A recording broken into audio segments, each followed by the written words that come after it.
안녕하십니까, 이용태입니다. 이번 시간에는 기본 애니메이션을 만들어주는 방법 살펴보도록 하겠습니다. 기본 애니메이션은 시간과 키프레임을 이용을 하는 방법인데요. 위치에 대한 애니메이션, 크기에 대한 애니메이션, 회전에 대한 애니메이션, 그리고 불투명도에 대한 애니메이션 등 이와 같은 것을 기본 애니메이션이라고 합니다. 지금부터의 강좌 잘 학습을 해서 애니메이션의 원리 확실하게 이해를 해 보기 바랍니다. 작업을 하기 위해서 파일을 불러와야 되겠죠. 푸티지를 불러오기 위해서 더블 클릭. 자, 이번에는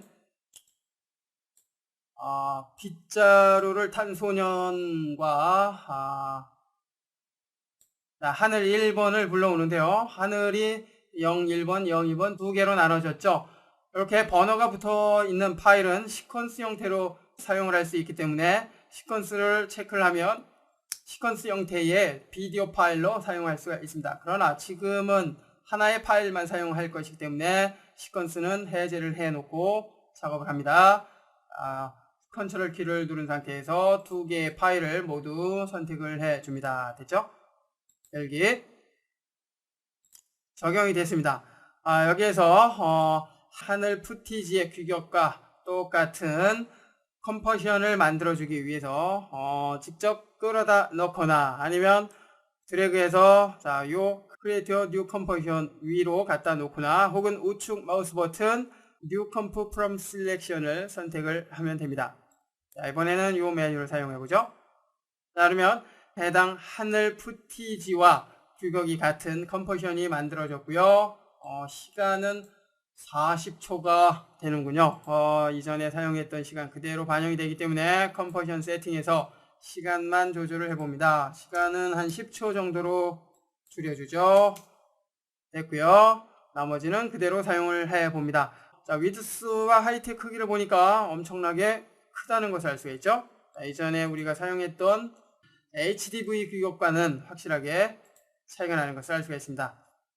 자, 여하튼 전체 하늘 모습을 사용할 것이기 때문에 하늘 이미지 크기에 맞춰주고요. 자, 이 상태에서 이제 위쪽에 빗자루를 탄 소년을 적용을 해줍니다. 적용이 됐고요. 자, 크기가 좀 크군요.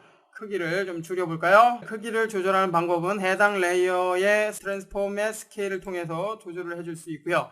그리고 실렉션 툴이 선택이 되어 있는 상태에서 해당 레이어의 모서리죠. 모서리를 잡고 조절을 해줄 수 있는데요. 이때 Shift 키를 눌러야지 같은 비율로 조절이 됩니다. 자, 여러분이 편한 방법을 사용을 하시고요. 자, 크기 한 요 정도만 해줍니다.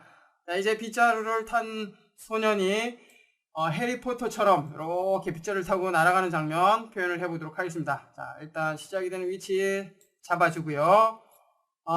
먼저 기본적으로 위치에 대한 애니메이션을 만들어주기 위해서 포지션을 사용을 해봅니다. 시간을 애니메이션이 시작이 되는 지점으로 이동을 해주고요.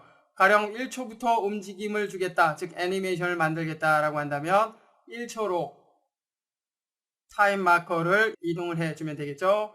자, 그런데 지금은 그냥 0프레임부터 시작을 해봅니다.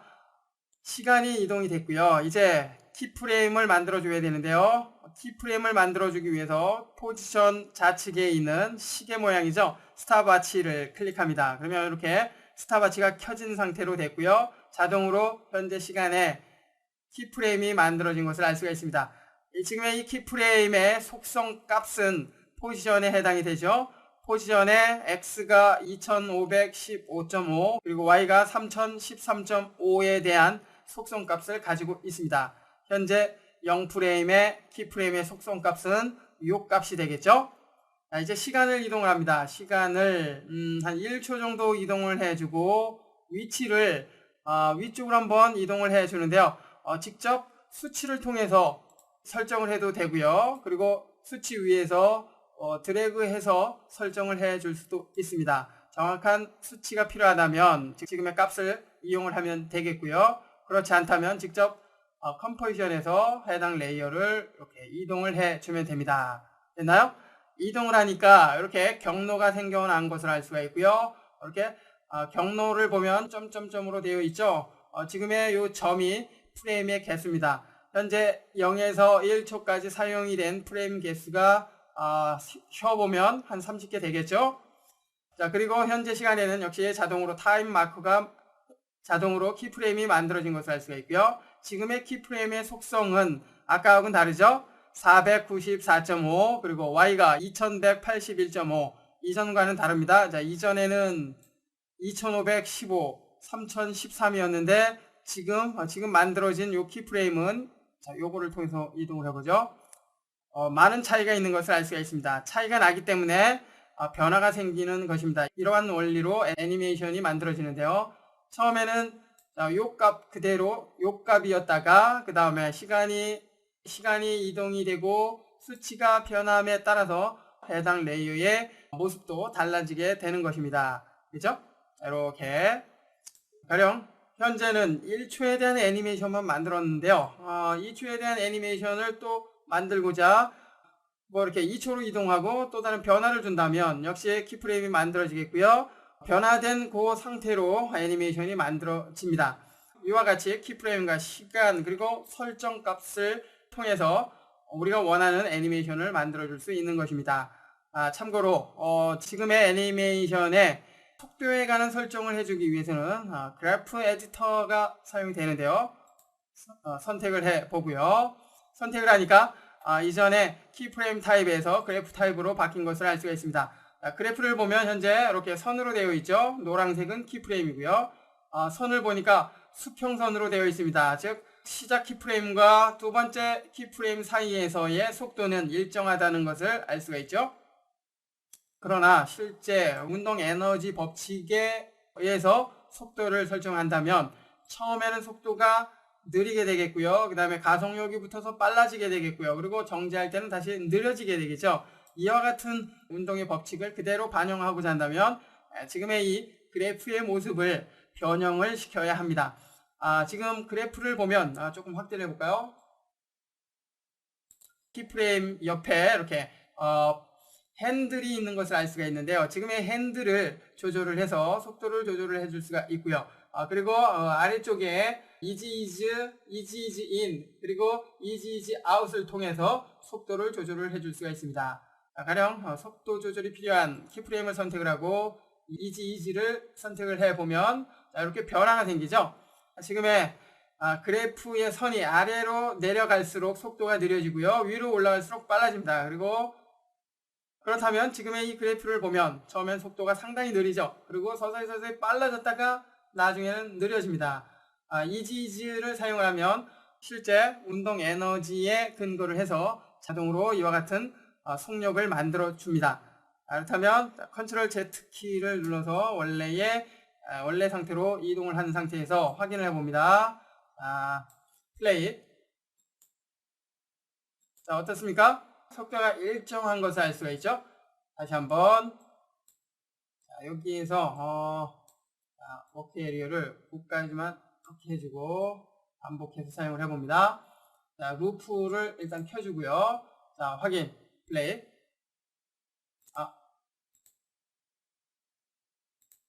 요게 루프군요. 확인을 해보면 항상 일정하게 움직이는 것을 알 수가 있습니다. 자, 여기에서 easy is를 선택을 해보면 처음엔 느렸다가 서서히 빨라지고 정지할 때 다시 느려지는 것을 알 수가 있죠. 확인해보면 어떻습니까? 처음엔 느리게 시작해서 중간에 빨라지고 마지막에 다시 느려지는 것을 알 수가 있죠. 이처럼 그래프 에디터를 사용을 하면 애니메이션의 속도를 아주 자연스럽게 연출을 해줄 수가 있습니다. 자, 아래쪽에 있는 옵션을 통해서 설정을 해줄 수가 있는데요. 자, 이 부분은 여러분들이 직접 살펴보시고요. 몇 가지 부분에 대해서는 살펴봅니다. 자, 처음에 Convert Select Keyframe to Hold는 선택된 키프레임부터 그 다음 키프레임까지 움직임이 없게 정지를 시켜줍니다. 선택을 해주면 홀드 되는데요. 확인을 해보면 변화가 없죠. 첫 번째 키프레임의 속성을 두 번째 키프레임까지 모두 반영을 하기 때문입니다. 자, 그리고 두 번째는 리니어인데요. 선택을 해보면 처음 만들었을 때처럼 일정한 속도를 갖게 해주죠.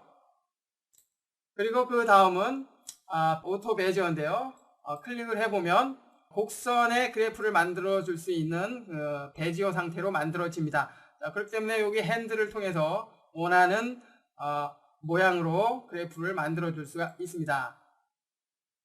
자, 가령 이렇게 해 놓는다면 속도가 갑자기 빨라졌다가 서서히 느려지게 되겠죠. 자, 이와 같이 다양한 속도를 표현할 수 있고요. 다시 리니어로 갑니다. 선택하고요. 됐죠? 그 다음에 앞서 살펴본 이지 가장 자연스러운 속도를 만들어주기 위해서 사용이 되는 그런 기능이죠. 그리고 이는 처음에 시작이 되는 그 부분에 대한 속도만 자연스럽게 해줍니다. 그리고 이지 아웃은 끝나는 부분의 속도만 자연스럽게 해주고요. 그리고 나머지 옵션은 여러분들이 한 번씩 살펴보십시오. 이처럼 그래프 에디트를 사용한다면 애니메이션 속도를 자유롭게 설정해 줄 수 있다는 거 알 수가 있었고요. 자, 계속해서 애니메이션을 만들어 볼까요? 이번에는 한 3초로 이동을 해서 이렇게 하늘 높이 날아가도록 해줍니다. 사용되는 시간은 2초였고요. 그리고 길이는 처음에 사용했던 길이보다 약간 길죠. 그렇다면 애니메이션의 시간은 더 많이 사용하는 반면 길이는 그렇게 많이 길지 않기 때문에 여기부터 여기까지의 속도보다 여기서 여기까지의 속도가 더 느리죠. 이거 계산을 해보면 나오는 거죠. 이것은 계산을 해보면 나오는 것이죠. 시간 역시 워크 에리어 작업한 그 길이만큼 늘려주고요. 이처럼 애니메이션을 만들어 줄 수 있다는 거 알 수가 있었고요. 이번에는 크기에 대한 애니메이션을 만들어 주기 위해서 스케일로 가봅니다. 스케일은 크기에 대한 변화가 생기는 애니메이션을 만들어 줄 수 있는데요. 가령 지금처럼 이렇게 날아가는 애니메이션을 만든 후에 지금의 이 빗자루를 탄 소년이 앞으로 날아올 것이냐 아니면 뒤로 날아갈 것이냐 뭐 이런 것들을 크기를 통해서 설정을 해줄 수 있겠죠. 역시 애니메이션을 만들어 주기 위해서 키프레임 만들어 주고요. 이동을 해봅니다. 3초로 이동을 해준 다음에 크기를 줄여본다면 이제 지금의 이 빗자루를 탄 소녀는 점점 저기 멀리 날아가는 그런 장면이 만들어집니다. 그죠? 뭐 실제로 멀리 날아가는 것은 아니지만 크기가 작아지기 때문에 멀리 날아가는 것처럼 느껴지죠. 두 번째 키프레임으로 다시 이동을 해주고요. 이번에는 크기를 반대로 키워볼까요? 이렇게 크기를 이렇게 키웠습니다. 그러면 상대적으로 앞으로 날아오는 그런 느낌이 들겠죠? 이렇게 점점 앞으로 날아오는 애니메이션이 만들어졌습니다.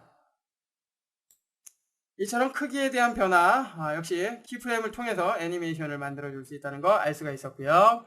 이번에는 회전에 대한 애니메이션 역시 방법은 똑같습니다. 로테이션에 스톱워치 켜주고요. 그 다음에 이렇게 이동을 해줍니다. 자, 여기에서 이렇게 경로가 바뀌죠. 그렇다면 여기에 키프레임을 하나 만들어 주는데요. 여기에서부터 여기까지의 회전에 대한 변화를 주기 위해서 키프레임을 하나 만들어 줍니다. add 키프레임 클릭. 그러면 add 키프레임이 만들어졌고요. 지금의 add 키프레임을 통해서 만들어진 키프레임은 이전 키프레임 속성값과 동일합니다. 그렇기 때문에 키프레임 사이에 변화가 생기지가 않습니다. 이제 이렇게 시간을 조금 이동을 해주고요. 회전을 통해서 이렇게 해볼까요? 그러면 여기부터 이렇게 회전이 되죠. 회전이 되면서 이렇게 거꾸로 날아가네요. 그죠? 이렇게 회전에 대한 애니메이션도 만들어 줄 수 있다는 거 알 수가 있었고요. 그런데 지금은 여기 아니죠. 요 키프레임 선택을 하고 딜리트 키 눌러서 삭제를 해줍니다. 이렇게 앞뒤가 바뀌어야 되기 때문에 스케일 값을 사용을 해야 되겠네요. 여기까지만 이동을 해주고요. 역시 스케일에 add 키프레임 켜주고 그 다음에 여기부터 해서 바뀌어야 되겠죠. 바뀌게 하기 위해서 여기에다 마이너스를 좀 붙여봅니다. 여기 마이너스 엔터 됐나요? 그러면 이렇게 바뀌는 것을 알 수가 있고요.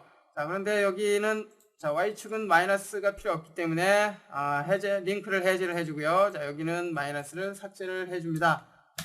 됐나요? 그러면 X축에 대해서만 크기, 즉 위치가 바뀌었기 때문에 자, 여기서 이렇게 바뀌게 되겠죠.